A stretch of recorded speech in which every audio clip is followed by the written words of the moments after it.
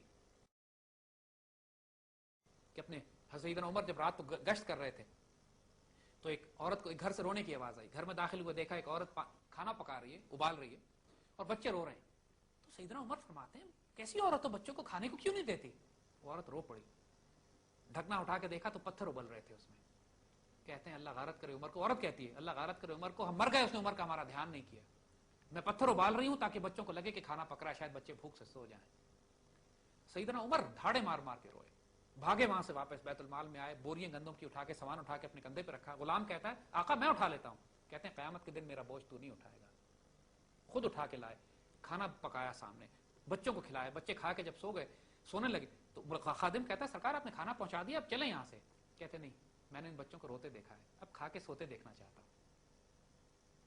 وہی بات کہ جب وہ طاقت دین کے حصار میں ہوگی تو ہر بیماری کا علاج پھر وہی ہوگی. تو یہ سیاست طاقت قوت کے بغیر دین نافذ نہیں کیا جا سکتا. اور انشاءاللہ خلافت راشدہ نے ہمیں یہ بات بتائی ہے. اور یہی بات اگر یہ چنگیز کے ہاتھ میں طاقت ہوگی تو دنیا کو تباہ و برباد کر دے گی. سیدنا عمر فاروق کے ہاتھ میں ہوگی، پوری دنیا میں خیر و برکت کا پیغام ہوگی. انشاءاللہ میرے بچوں آئندہ بھی کلام اقبال اور ضرب کلیم پر آئندہ بھی بات کریں گے. اس حلقہ 11 کا ہمیں اجازت دیجیے. اللہ آپ کا حامی و ناصر و مالک ہو. اللہ تعالیٰ آپ کو اپنے حبیب پاک صلی اللہ علیہ وسلم صدقے ہر خیر عطا فرمائے. آئندہ کے پروگرام تک اجازت دیجیے. وعلیکم السلام ورحمۃ اللہ وبرکاتہ.